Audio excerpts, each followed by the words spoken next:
এই অরিজিন, তাহলে হয়তো আমরা ভ্যালেন্টাইন ডে থেকে হয়তো সরে যাব, আমাদের মণ্ডলীর সঙ্গে বা কোনো কিছুর সঙ্গে মিলানো খুব কঠিন হয়ে যাবে। সেটা ছিল এমনই যে তারা এই নারী পুরুষ এক জায়গায় আসতো এবং আসার পরে হয় একটা ছাগল অথবা একটা কুকুর নিত, নিয়ে তাকে ছুলে ফেলতো।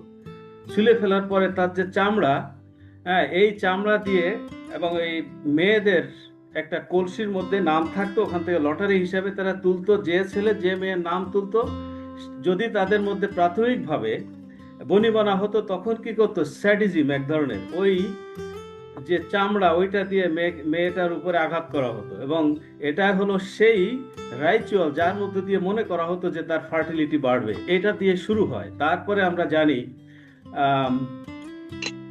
পাস্টর সেই বা সেন্ট ভ্যালেন্টাইন তিনি কি করলেন, সেই আমরা শুনেছি, এটা সব নরনারী সব যুবক যুবতীদের ক্ষেত্রে এই ধরনের কোনো রাজাজ্ঞা ছিল না। এটি ছিল তাদের জন্য যারা মিলিটারিতে যেত, সেই সকল যুবকেরা বিবাহ করতে পারবে না। কিন্তু ভ্যালেন্টাইন তিনি তার বিপক্ষে গিয়ে সিক্রেটলি তিনি রাজাজ্ঞার বিরুদ্ধে গিয়ে তিনি তাদের বিবাহ দিতেন। পরে যেটি হলো তাকে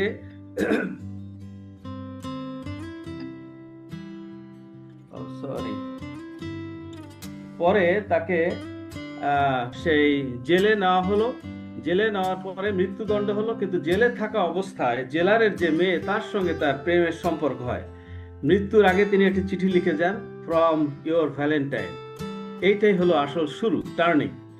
এরপরে এসে পরবর্তী যিনি পোপ ছিলেন তিনি ওই দিনটাকে, যেটিকে গ্রিক মাইথোলজি অনুযায়ী যে দিনটা ছিল তার সঙ্গে মার্চ করে দিয়ে ভ্যালেন্টাইন ডে হিসেবে আসে। আস্তে আস্তে এটি দেখা যায় যে 1370-এর দিকে এসে যেটি হয়, একজন কবি তিনি এই দিনটাকে বেছে নিলেন 14ই ফেব্রুয়ারি, এবং তার কবিতার মধ্যে দেখা যায় যেটা হলো বার্ডস ব্রিডিং টাইম। এই দিনে তারা মনে করা হতো যে বার্ড যারা পাখি তাদের ব্রিডিং শুরু হয়। সেই থেকে আস্তে আস্তে কি হলো, হাতে লেখা শুরু হলো। যুবক যুবতীদের মধ্যে হাতে লিখে তারা কার্ড তৈরি করতো নিজেরা, তারপর এটা দেওয়া একে অপরকে দিত। পরবর্তীতে ইংল্যান্ডে এই 1900 শতকের পরে এসে 1919 বা এরকম কোনো একটা সময় এসে এটি কমার্শিয়ালাইজেশন হয়ে যায় এবং বিভিন্ন কোম্পানি তারা এই কার্ড তৈরি করে এবং সেটি এখন এইভাবে আমরা যেভাবে পাচ্ছি সেভাবে চলে আসছে। বেসিক্যালি অনেক বাগান ক্রিস্টি কালচার আমাদের চার্চের মধ্যে ঢুকে গেছে, চার্চের মধ্যে সরাসরি না ঢুকলেও বিশ্বাসীদের মধ্যে ঢুকে গেছে। তার মধ্যে একটি হলো ভ্যালেন্টাইন ডে। আমি খুবই খুশি আজকে আমরা এই ভ্যালেন্টাইন ডেটাকে আমরা ট্রান্সফর্ম করতে পেরেছি। ঈশ্বর অবশ্যই তিনি যেটি ভালোবাসেন আর সেটি হলো উৎসব, তিনি ভালোবাসেন। যদি ভ্যালেন্টাইন ডে আমরা এটিকে ট্রান্সফর্ম করি ঈশ্বরের ভালোবাসায়, কোনো সমস্যা নাই, এবং সেটি আজকে আমরা করছি। সবচেয়ে গুরুত্বপূর্ণ একটি ট্রান্সফরমেশন ছিল পুরাতন এবং নূতন নিয়মের মধ্যে, আর সেটি হলো এই না জানা না বোঝা অবুঝ মেষশাবক বলিদান করা হতো মানুষের পাপের ক্ষমার জন্য। কখনো এই মেষশাবক বোঝে নাই যে আমি কি জন্য তাকে বলিদান করা হচ্ছে, কেন সে তার জীবন দিচ্ছে। কিন্তু এটি ট্রান্সফর্ম হয়ে যায়, রূপান্তরিত হয়, পরিবর্তিত হয় প্রভু যীশু খ্রিস্টের মৃত্যুর মধ্য দিয়ে।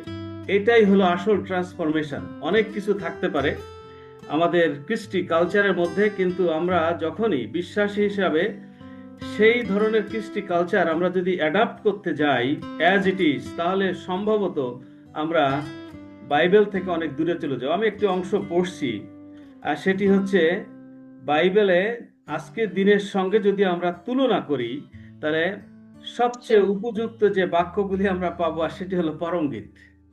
আমি সেখান থেকে মাত্র 2টি পদ আমি পড়ছি। এখানে আমি শারণের দুই অধ্যায় 1 এবং 2 পদ পড়ছি যে আমি শারণের গোলাপ, তলভূমির শোষণ পুষ্প, যেমন কণ্টক বনের মধ্যে শোষণ পুষ্প তেমনি যুবতী গণের মধ্যে আমার প্রিয়া। সলোমন জেরুসালেম সম্পর্কে এটি লিখেছেন। আজকে যদি আমাদের যে একটি হয়েছে, একটা প্রোগ্রাম তৈরি করা হয়েছে, শুরু হয়েছে ভ্যালেন্টাইন ডে হিসাবে, এটাকে যদি আমরা চেঞ্জ করতে পারতাম, the day of loving heavenly Jerusalem, এটা আরো গুরুত্বপূর্ণ হতে পারে। আগামী বছর এরকম একটি দিন আসবে, আমরা থিমেটিক ভাবে 14ই ফেব্রুয়ারিতে আমরা করতে পারি। থিমটা যদি আমরা চেঞ্জ করে দিই তাহলে আমাদের ট্রান্সফরমেশনটা ভালো হবে। আজকে প্রভু যিশু তিনি নিজেও, বলা হয়েছে যে ভার্যারূপী মণ্ডলী, তিনি মণ্ডলীকে ভালোবেসেছেন, তাই না? এবং সেই একদম ফাইনাল যে মণ্ডলী, সমস্ত বিশ্বের সমস্ত বিশ্বাসীরা যখন সেই স্বর্গে ঈশ্বরের কাছে যাবেন, তখন একটি সিম্বলিক অর্থে পৃথিবীতে একটি কি নেমে আসবে? জেরুসালেম, যার মধ্যে কোনো মন্দির নাই, কিন্তু জেরুসালেম নগরী একদম সেই যেভাবে সলোমন পরম গীতে একজন নারীর কথা আসলে তিনি বলেছেন জেরুসালেমের কথা, যেভাবে তার বর্ণনা তিনি দিয়েছেন, ঠিক একইভাবে জেরুসালেম নেমে আসবে কার জন্যে? প্রভু যিশুর জন্যে, বরের জন্যে। আর সেই যে প্রেম, সেটাই মণ্ডলী আমাদের শিখিয়েছে, সেটাই প্রভু যিশু শিখিয়েছেন, এবং সেটি তার রক্ত দিয়ে তিনি বুঝে শুনে শিখিয়েছেন। কারণ তিনি হলেন কি? ঈশ্বরের সেই মেষশাবক, উত্তম মেষশাবক, যা পুরাতন নিয়মের সেই মেষ কখনো বোঝে নাই যে কেন তাকে বলি দেওয়া হচ্ছে, কিন্তু প্রভু যিশু বুঝে শুনে তার প্রত্যেকটি ভালোবাসা রক্তবিন্দু তিনি ঝরিয়েছেন। এবং কোথায়? সেই পুণ্য ভূমিতে, যে রক্ত আজও কেঁদে ফিরছে।